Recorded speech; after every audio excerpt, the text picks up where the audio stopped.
सिक्किम चाहिँ एउटा यस्तो स्टेट हो जहाँ चाहिँ नेचर, कल्चर, फुड यो सबै रिसोर्सले एकदमै भरिपूर्ण भएको स्टेट है।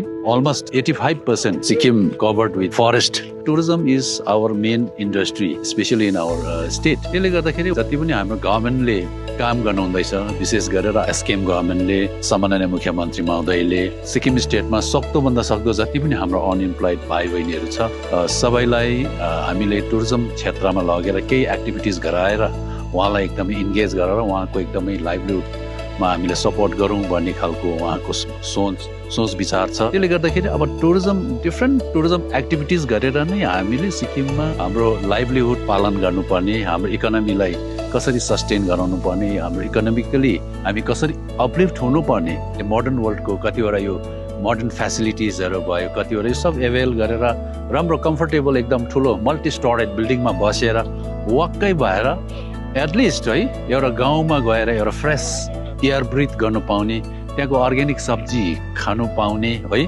For that I think Sikkim is the perfect destination.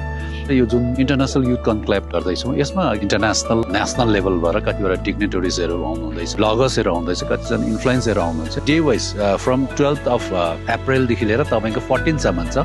Recently हामीले एउटा गभर्मेन्टले के डिसिसन लिने भएको छ भने नर्थ इस्ट र वेस्ट कोरिडोर गर्ने एउटा डिसिसन लिएको छ। त्यो एकदमै एउटा राम्रो छ, कारण किनभने विशेष गरेर जति पनि tourist they directly come to Gangtok, there is another alternative way from दिक्चुदेखि भएर आएर माखा भइओरिकन देन अगेन एउटा अर्कै फेरि एउटा beautiful part of south Sikkim जहाँ चाहिँ याङगाङ आएर याङगाङमा स्टे गरेर यहाँ त्यसको लागि हामीले मोटामोटी इन्फ्रास्ट्रक्चर सबै रेडी गरेको छौँ। यहाँ टुरिज्म एक्टिभिटिजको लागि पनि इन्फ्रास्ट्रक्चर मोटामोटी हामीले तयारी गरेको छौँ।